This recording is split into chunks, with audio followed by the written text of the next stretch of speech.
Notice I said over and over and over, no attacking. The key difference is attend or attack. The unsuccessful marriage, the unsuccessful family, the unsuccessful salesperson, the unsuccessful boss attacks. It's not a respectful. They dig you. They put you down. You don't feel respected. You're not respected. So it's destructive to attack with criticism and contempt.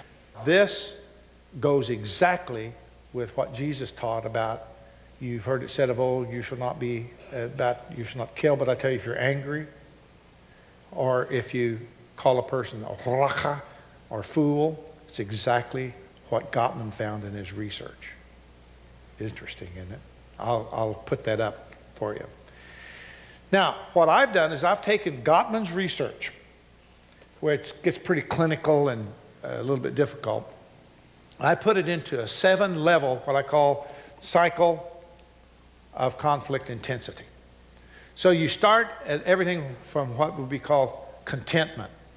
You know, a content person is everything is great. You're peaceful and calm. Secondly, complaint. There's some anger there. Criticism, that it goes deeper. Contempt, racha. So it goes down. The higher the level, the number, the more the pain that occurs in the people. So what I do a lot of times is when I'm working with a couple or I'm working with a family, and when you can sort of see where are they in their relationships. And if they've moved way down on that space over a period of time to 5, 6, and 7, and quite often people don't come for help until they've already moved to 5, 6, or 7, it's pretty tough to put them back together. This is why lay counseling for couples who are doing that is difficult. Because, you know, they're in crisis. As one woman who called the Talea Center one time said, I need counseling right now, this week, before Friday. I got to get this problem solved. And Pat Ray, who was the big gatekeeper, said, well, we can't get you. What do you got to do before Friday? She says, I'm going to court for a divorce Friday. My husband says, if I don't change by then. I said, it's a little late. Doing the same old thing, the same old way, and expecting different results. Well, we don't go for help usually until we're in crisis. And the pain is so great. The lack of trust and the disrespect and that pattern, the old memories, ooh, boy, it makes it really hard. Not impossible. And I've seen many couples get a lot of help. But if we can teach this at the prevention, the personal growth, the peer support level, preach it, teach it, and explain to people and say, let's show you how to get some help before you fall off the edge of the cliff, it's a lot better. So let's go to contentment. Contentment is when you're at peace with God and each other. Now, the heart rate of a female is about 80 beats a minute. For a male, it's about 72. So if you want to know what your baseline is when you're calm and peaceful, most men, because they're bigger, have a slower heart rate. Now, if you're like me and you're on a atenolol and their heart medicine, my heart rate is much lower than that. So that's why I'm so laid back. My wife always said, I wondered what would bring you peace. Would it be the Holy Spirit or medication? It's better living through chemistry. But you know what your baseline is, because at contentment is the baseline, and what happens in conflict, the heart rate, the breathing, the anxiety, the stress goes up. Now, a while ago, I forget this lady's name we talked about, she teaches heart patients, and you talk about stress. So what I've got here is the level of stress-producing problems, and conflict is one of the greatest problems. Now, in anger is a critical fork in the road. When you move into conflict, the next step is there's a complaint, there's some anger. And as it says in the scripture, watch it, it's dangerous. It doesn't say it's wrong. You can't do it because people do get angry. It's a given. But be careful with it, handle it right, because a complaint can be the energy required to resolve the differences in your relationship. Now I know that's pretty idealistic, and I don't like to deal with this anger. I've had enough practice, one would think that I ought to be pretty good at it. Now, what happens is that if you have a complaint, you can go do what you do, resolve it, or you can go to criticism and contempt. That's the fork in the road. So if you're working with couples, you're doing teaching, don't expect them not to have anger, not to have a complaint, but what do they choose to do with it? Do they go toward a complaint and let's talk about this, let's resolve this? Or do they go toward criticism and contempt? The criticism, contempt road is very seductive. Wide is the road that leads to perdition. Narrow is the road that leads to good relationships. Complaints are good input from either partner. Watch out where a person uses I statements. Look, I'm unhappy, I want to change this, I want to change that, I want to relate, I want to talk with, I want to work things out, I want things to change. You have the energy. But at this time, a woman's heart rate is going to go up, blood pressure is going to go up, brain waves are going to go up, breathing is going to go up, moving slightly into fight or flight. This is why it's hard on the heart. This is a fork in the road. Criticism. A criticism is a vague personal attack that shows displeasure. It can be vague or it can be very specific. It moves from an I statement that says, I am upset, to a you statement. Remember when I talked about VCR? A complaint that says, you, not me. Now, if you keep the complaint as, look, I've got a problem. I'm unhappy. I want to change this. Then it's resolvable. But as soon as we go into the other person, a criticism, then the natural thing is defensive. God put in every human being the need, the basic need to be defensive. We need it. 10,000 years ago, if you were walking around in a jungle and a cat jumped out or a gorilla jumped out, you better be ready to fight or flight. You got to get out of there. Your enemy was coming at you with a sword. But if your enemy is your wife or your husband and you're one flesh and she knows or he knows all your vulnerabilities, that criticism really, really goes deep in a hurry. Automatic fight, flight response.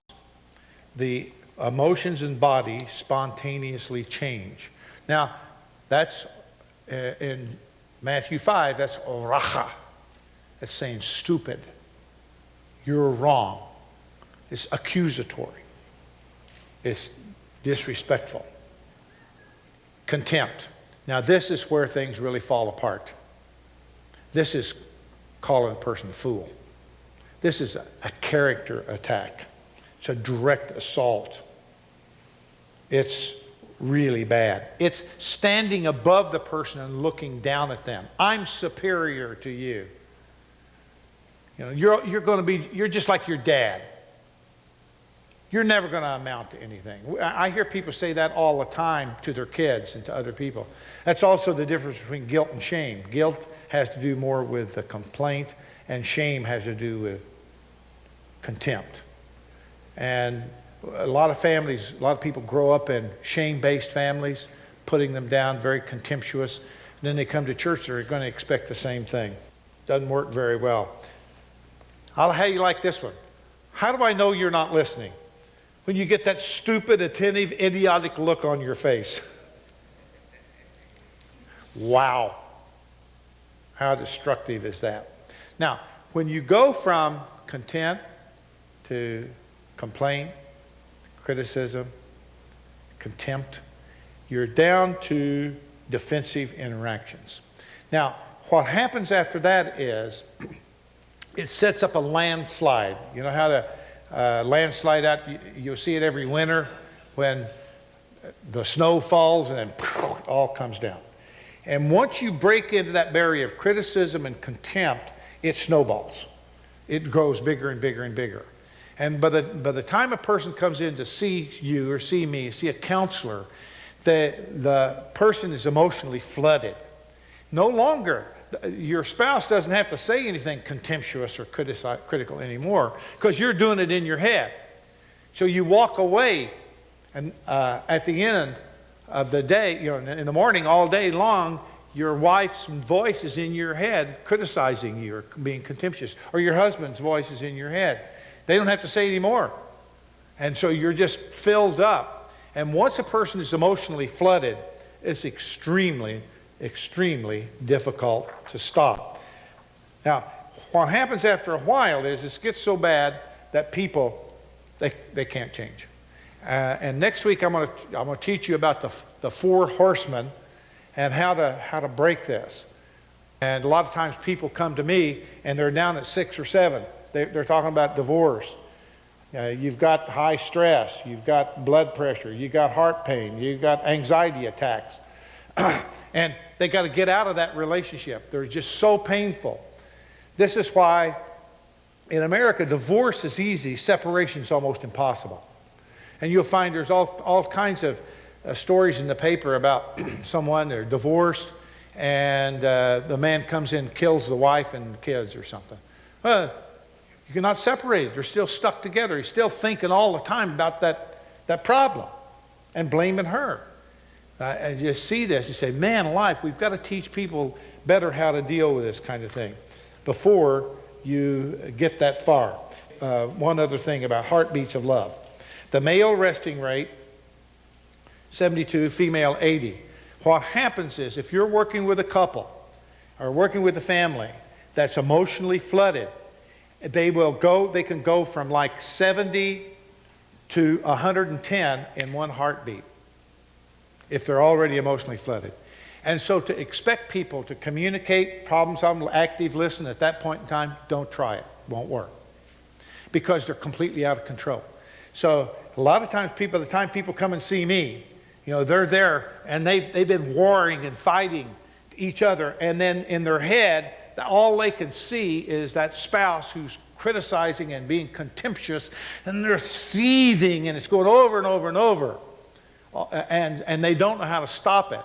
I don't let them fight in my office. And I try to calm them down, do some healing, back it off. You got to back it off before you can go into that. A lot of times, the skills I teach about listening in the listening book or rational Christian thinking, they're too far gone to try to do it when their heart rate is at 110 beats a minute and it's going like this, their blood pressure's going through the roof. You don't try it. But so you try to teach them some other things to calm it down, and the book I've got out there, Rational Christian Thinking, is one of the things I use. But that takes a while, and they need a safe place to do that, and when they're with that person that they love, that's right then, it's not the time. So one final thing on this point. One of the things I do is I teach a couple how to do a timeout. And how to take their pulse, and if they feel their emotional flooding, their pulse goes up real high, call timeout. I'm sorry, we can't talk about this anymore right now. I'm too volatile. Let me go take a walk. Let's separate. The old count to 10 thing, 10's not long enough. So a lot of times people say, well, yeah, let's work it out. No, you're too emotionally flooded to work it out. Because you've got that gorilla jumping out of the tree on you, and it's fight or flight. It's survival. And when you're in survival, it's not the time to try to relate things to your spouse. Next week, I'll go on with and teach you on some of these skills that have to do with this that work real well in prevention and work real well to help people grow in their skills. But if you've got a couple that's doing that, you better get them to a good marriage and family therapist who understands this. By the way, if you send a couple to a person who's only trained in individual therapy, 80% of the time they'll get a divorce. Because individual counselors are trained how to deal with individuals. I gotta be me, yeah, I gotta be free. Well, that's not what you're doing in marriage and family stuff. What you're doing in marriage and family says, I gotta be we. And we're yoked together.